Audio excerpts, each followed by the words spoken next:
The Beatles were an English rock band formed in Liverpool in 1960. Members of the band were John Lennon, Paul McCartney, George Harrison, and Ringo Starr, who were widely regarded as the most influential band in the rock era. Besides being a huge Beatles fan, I chose to focus on the Beatlemania concept because within the past 50 years, strategies toward promotion in the music industry have changed, and it's interesting to see the differences between Beatles promotion to more contemporary forms. The Beatles first got noticed by people reading the English music press, which came out every week to see what was happening in England. The Capitol Records president, Alan Livingston, noticed them by reading an article on them, which he told EMI, Capitol Records' major stockholder. EMI said they had heard about them, but didn't think they were anything great. Livingston believed differently and made sure that he got the Beatles known because he thought they were the next best thing. I interviewed my aunt, who was a teen during Beatlemania. I asked her if she was a Beatles fan. I was one of the biggest fans. I had every record and every poster and knew everything about each member. They were the band that all the high school girls would get weak over, and I was one of them.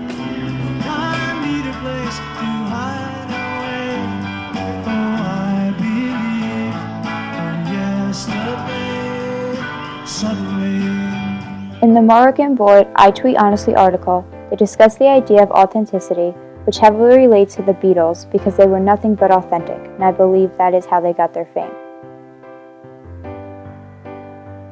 This concept of authenticity is a popular one. We refer to the real me and authentic experiences, artifacts, and people. Reading this quote got my immediate attention because it is the Beatles. They are authentic, they had authentic experiences, created authentic artifacts, and were authentic people. The Beatles took their strong passion and authenticity and not only changed England, but America as well, which was a huge deal back in the 60s. I think that the Beatles promoted themselves in the first place just by their relationship with each other. When most fans saw the Beatles for the first time, they saw an indivisible group where each member had distinctive attributes. John was seen as the clever, intellectual one, Paul was the romantic charmer, George was quiet and mysterious, and Ringo was just easygoing.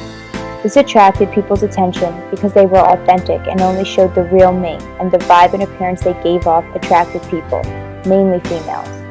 I interviewed my friend Becky, a 20-year-old student. I asked her if she knew who the Beatles were. Doesn't everyone know who the Beatles are? They go down in history. I feel like they're a history lesson, like what you learn about things in history class. I then asked her if she was a fan and if she liked them. I wouldn't say I'm a true fan, but I know a handful of their songs and think that they're very good and catchy.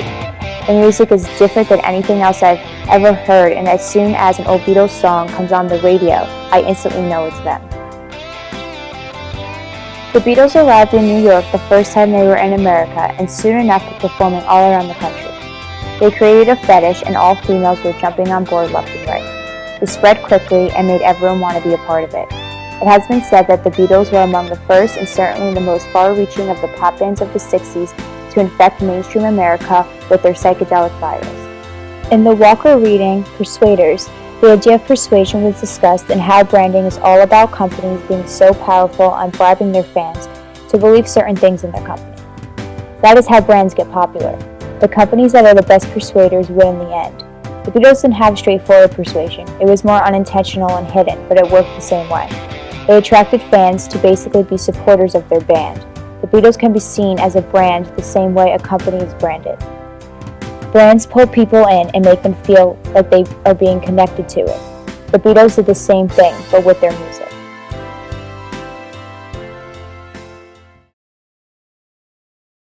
Today, music promotion has significantly altered.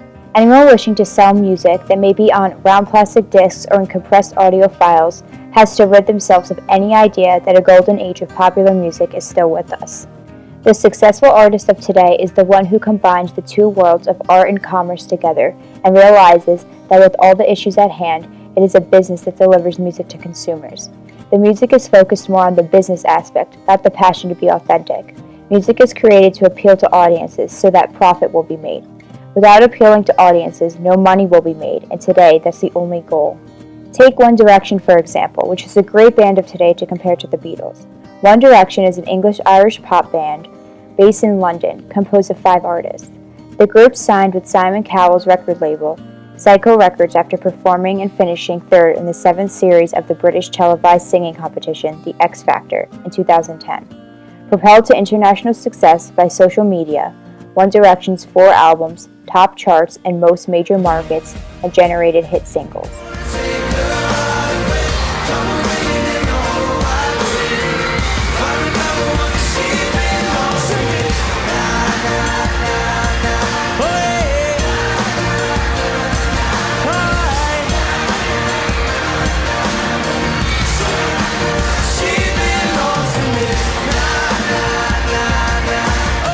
The Brink Worth reading, A Day in the Life of a Target Market Female, is a discussion of the conditions of today's promotional culture and how people are blinded by advertisements and promotion of how life is supposed to be lived and how day-to-day activities are influenced by society's expectations.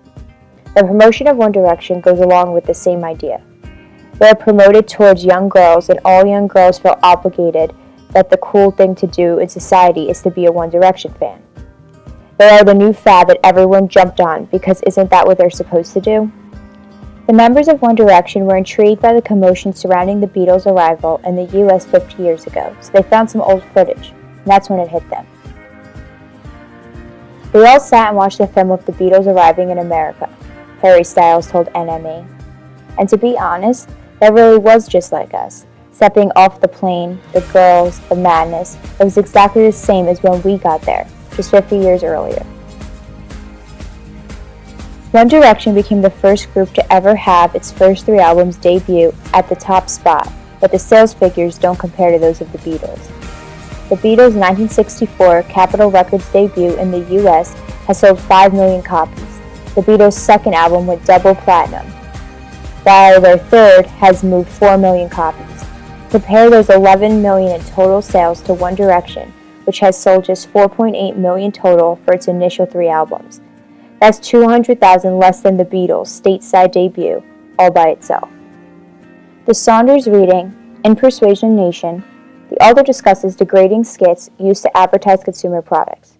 Today it's all about advertisements and how companies get a product to sell. Just like the title, our nation is based on persuasion. Bands today use certain advertising strategies to make themselves popular that were not used back in the 60s. Harry Styles admitted that none of the members of One Direction believed that they were in the same league as the Beatles music-wise. Fame-wise, One Direction is probably even bigger, but they didn't stand a chance near them when it came to music. One Direction beats the Beatles in regards to fame. Fame is based on fortune, and fortune is based on money, and how well known you are by how effectively you can reach multiple audiences. Fame is a money-making business, but music, really true good music, is authentic. One Direction doesn't have that. Harry Styles said it himself. But the Beatles did have that, and forever will be known for their genuine music. In this Razio reading, Your Ad Here, The Cool Sell of Guerrilla Marketing, the author talks about word-of-mouth advertising. That idea is what Beatlemania was based on, since there were no social media outlets. The Beatles' music was so authentic and genuine that all they needed was people to pass it on by communicating with one another. No technology was involved at all. It didn't exist, and even if it did, the Beatles wouldn't need to be promoted through Twitter, YouTube, or Facebook. All they needed was their true fans that believed in their music to spread the word through word-of-mouth communication. That was their form of marketing back then. Overall, the Beatles' promotion was different than today's because the chemistry they had was incomparable and everyone knew that. Bands today don't have the same kind of true chemistry amongst members. Times have changed. Bands are more focused on fame and fortune, which I think the whole world is now wrapped around. To become famous, you have to be put on social media and get hashtagged and streamed everywhere and get enough likes. So then are you really authentic, or is it all fake fame? The Beatles got their fame for simply being themselves with no help from likes on social media. With all that being said, there are things that are the same. Brand promotion has changed significantly, but has the same underlying strategy, and that is the idea of brand control. If a brand has control and doesn't offer up all their information to the public, then the information that they do let out is more valuable and makes them stand out.